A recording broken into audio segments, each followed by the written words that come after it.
Hi friends, I'm Dr. Shweta Goswami. I'm the founder and medical director of Ziva Fertility. We're based out of Noida and Delhi NCR. We currently have our centers at Noida Sector 63, Noida Sector 104, Greater Noida West or Gaur City, and we are proud to also announce that we have our centers now that are come up in Ghaziabad. So if you are on this part of the town, then Ziva Fertility is now a well established name of trying to provide the most ethical and transparent and hand-holding treatment in fertility care. I am so happy and so thankful to all my dear audience for all the love that you're showing to us. I love posting videos here and I'm overwhelmed to get all the questions that all of you are posting.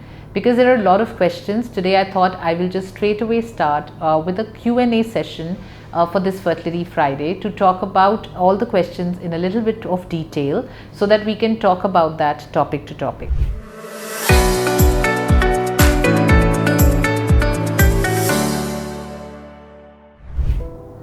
Vijay is asking कि 8th month हो गया है, पानी कम है, 4 centimetres हमारा AFI है। तो विजय जी देखिए, अगर 8 मंथ पूरे हो जाते हैं तो हम कहते हैं अब प्रेगनेंसी एक उस पॉइंट पे है जहाँ पे अगर अर्ली डिलीवरी भी करनी पड़े तो कोई दिक्कत नहीं है। तो पहली चीज़ उसके लिए प्लीज़ मेंटली रेडी हो। दूसरा, हाई प्रोटीन डाइट लेना, इन्हीं चीज़ों के अमाइनो एसिड ड्रिप्स वगैरह दिए जाते हैं वो देने हैं। सबसे ज़रूरी इसमें होता है कि हमको बहुत विग्रस मॉनिटरिंग करना है, क्योंकि जैसे ही प्रेगनेंसी 30 हफ्ते के ऊपर होती है आजकल नर्सरीज़ की सर्वाइवल रेट्स बहुत अच्छे हैं। तो अगर हमें लगता है कि बच्चा अंदर ग्रो नहीं कर रहा तो सबसे इम्पॉर्टेंट है कि हम एक टाइमली डिसीजन लेना है कि हम डिलीवरी प्लान करके बच्चे को एक बार डिलीवर कर दें, क्योंकि उसके बाद नर्सरी संभाल लेंगी। बट जब तक वो पॉइंट नहीं आता है तब तक हमें अपनी डाइट और मॉनिटरिंग पे बहुत ज़्यादा जोर देना है, उससे हमारे बेस्ट रिजल्ट्स आएंगे डिलीवरी तक। Thank you. अनुश्री पूछ रही है that with this medical management is it also useful for patients with endometriosis and she's asking about super ovulation. So Anushri, yes, if we are very clear on our tube test, be it an HSG or preferably a laparoscopy, that the tubes are nicely clear, there are no adhesions, plus there is good ovulation happening. So one of the biggest problem with in women with endometriosis is they may make wonderful follicles but they don't ovulate very well.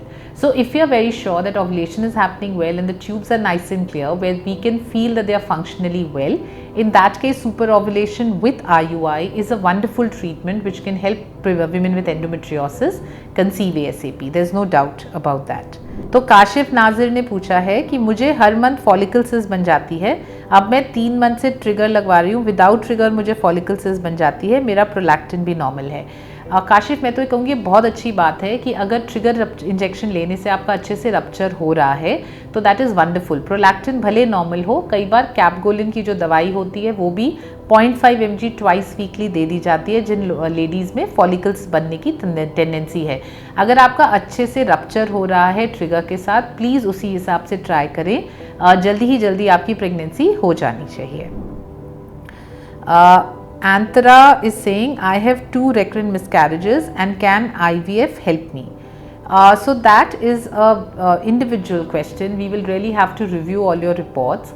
What is the reason for the recurrent miscarriage? Is it an egg or a sperm or an embryo health issue? Then IVF can definitely help, because IVF helps in better preconception embryo testing, which helps us conceive faster and also with a more healthy pregnancy. So in that case, yes, but recurrent miscarriage could have n number of other reasons. In case all of them have been tested and this is coming back as an unexplained recurrent miscarriage, as a reason, then definitely IVF with or without a PGTA, which is the genetic screening of embryos, should be able to help you for sure. So Kirti Singh, madam आप ही का मेरा साथ भी हुआ है, मेरे एक cycle में 17.5 mm का एग बना था, बट सेकेंड साइकिल स्टार्ट हुए तो मेरे एग 10 दिन में 18 mm का हो गए, बट 4.5 था, फिर उन्होंने 10,000 दिया और उसका कोई साइड इफ़ेक्ट तो खैर नहीं होता है। तो कीर्ति देखिए, जब हम ओव्यूलेशन इंडक्शन या मेडिसिन देते हैं और फॉलिकुलर स्टडी करते हैं तो सारी ट्रिक ही ये होती है कि हमारा फॉलिकल साइज सही टाइम पे बने, उसके साथ एंडोमेट्रियन सिंकनी में हो। मतलब अगर हमारा फॉलिकल 18-19 mm हो गया है बट लाइनिंग कम है तो वो ऑलरेडी बहुत अच्छा साइन नहीं होता है। उसमें फिर अगर हम ईस्ट्रोजन या प्रोगैनोवा वगैरह ऐड करते हैं तो दूसरी प्रॉब्लम ये है कि दूसरी तरफ हम अनरप्चर्ड फॉलिकल की तरफ अपनी टेंडेंसी को बढ़ाते हैं। तो इसी चीज़ को करेक्ट करना एक बहुत इंपॉर्टेंट पार्ट है जो फॉलिकुलर स्टडी और ओव्यूलेशन इंडक्शन में करना है। अगर हम इसको सही तरीके से कर देंगे तो डेफिनेटली हमारे रिजल्ट्स बेटर होंगे। So thank you so much for your patient hearing. If you also have any other questions, we would love to hear from you. Please click on the link below or feel free to write in the comment section.